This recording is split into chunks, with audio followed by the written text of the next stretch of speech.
네, 보신 것처럼 지역사회 집단 감염이 잇따르고 있어서 긴장의 끈을 놓을 수 없는 상황입니다. 현황을 잠시 분석해 보겠습니다. 이충원 의학 전문 기자가 나와 있습니다. 자, 이 기자. 오늘 추가 확진자가 다시 100명대로 올라섰습니다. 지금 코로나19 전반적인 현황 어떻게 평가할 수 있을까요? 사실 닷새 만에 100명대로 152명이 증가를 했죠. 네. 지금 보면은 대구에서 97명, 그러니까 100명에 육박할 정도로 확진자가 늘었습니다. 대구에서는 지금 고위험군, 그러니까 요양병원과 요양시설을 대상으로 해서 전수조사를 실시하고 있는데 네. 거기에서 이제 확진자가 많이 나오고 있는 상황입니다. 특히 한사랑요양병원이라는 곳에서 75명의 집단 발생이 생겼고요. 예. 또 여러 요양병원 5곳에서 더 확진자가 나왔다고 하니까 앞으로 확진자가 더 늘어날 가능성은 많아 보입니다. 그러게요.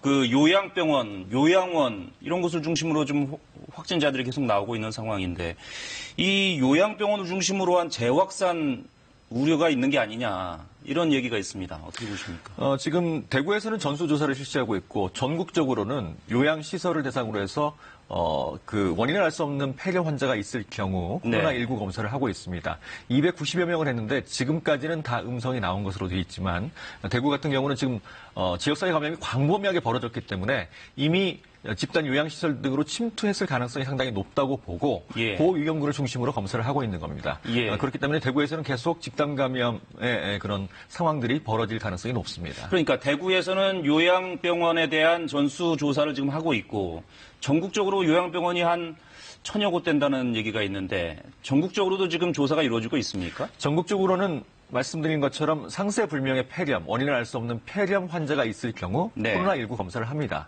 예. 그래서 혹시 거기서 양성이 나오면 그 전체 같은 시설에 수용해 있는 또는 입원하고 있는 그런 분들을 전수조사를 실시해야겠죠. 예, 그렇군요. 특히 요양원이나 요양병원이 더 위험한 이유가 뭡니까? 일단 고령입니다. 80대 그런 80대 이상의 환자분들이 많고요. 또 네. 기저질환을 많이 갖고 있습니다. 그래서 지금까지 통계를 보면 80대 이상에서의 치료률은 8% 이상으로 나오고 있기 때문에 네. 일단 가장 고위험군이라고 볼 수 있기 때문에 그런 요양병원, 요양원 위주로 지금 조사를 하고 있는 상황입니다. 그렇군요. 그러니까 노약자들이 많기 때문에 면역력도 약해져 있을 거고 또 한 번 걸리면 또 치명률도 높아서 더 위험하고 전국의 요양시설을 잘 좀 살펴볼 필요가 있겠습니다. 지금 그런 얘기가 있어요. 전반적으로 신천지 검사가 마무리가 됐고 신천지 때문에 급격히 추가 확진자가 늘어났는데 이제 신천지에서 추가 확진자가 안 나와서 좀 다소 좀 줄어든 것처럼 보이기는 합니다만 실제로는 지역사회 감염이 계속 증가해 왔다. 아직은 더 가야 된다. 더 갈 수밖에 없는 상황이다. 라는 얘기가 있습니다. 지역사회 감염이 증가해 왔다기보다는 산발적으로 지역사회 감염이 끊이지 않고 있는 상황이죠. 네. 더 늘어나고 있는 상황보다는 끊이지 않고 있다. 지금 앞서 보신 것처럼 해외 유입 그런 사례도 늘고 있습니다. 어제 예. 서울 확진자가 11명이었는데 5명이 공항에서 검역된 상황이었습니다. 그러니까 검역 상태에서 검사를 받고 증상이 있었기 때문에 확진 판정을 받았죠. 예. 우리가 코로나19 초기에 해외 유입 사례들이 많았는데 다시 그런 상황들이 벌어지고 있는 거고 또 80%가 집단 발생인데 20%는 원인을 알 수 없는 그러니까 역학적 고리를 알 수 없는 경우가 있기 때문에 예. 앞으로도 산발적으로 지역사회 집단 감염이 수시로 불거질 가능성이 있다. 그래서 방역당국도 이젠 코로나19 사태를 좀 장기전으로 봐야 되지 않나 이렇게 생각을 하고 있는 상황입니다. 네. 이거 하나 더 여쭤봐야 되겠습니다. 대구에서 폐렴 치료를 받다가 17살 그 고3 학생이 안타깝게 숨졌는데 코로나19 감염 여부가 지금 오락가락하는 것 같아요. 어떻게 된 일입니까? 사실 코로나19는 그러니까 상부호흡기, 하부호흡기, 하부호흡기라는 게 폐입니다. 네. 폐 침범을 해서 폐렴을 일으킬 수 있죠.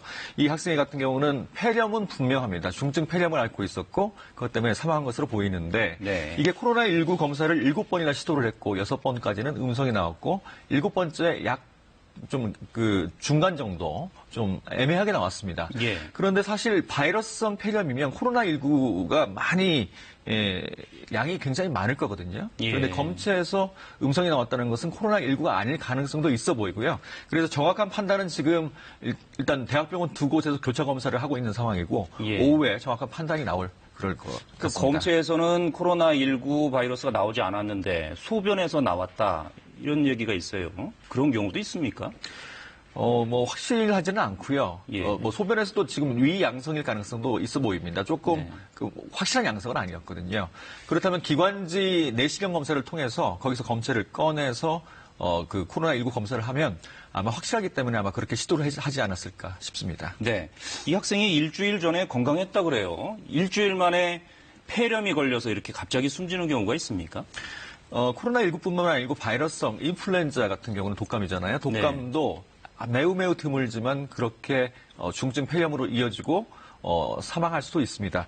우리가 2015년 메르스 때 30대 기저질환이 전혀 없는 사람이 굉장히 위중한 상태로 간 적도 있거든요. 예. 그래서 그런 일은 매우 드물지만 벌어질 수가 있습니다. 예, 그렇군요. 이 학생에 대한 검사 결과는 뭐 나오는 대로 한번 확인해 봐야 되겠습니다. 일단은 여기까지 좀 듣고요. 잠시 뒤에 다시 얘기를 좀 이어가죠.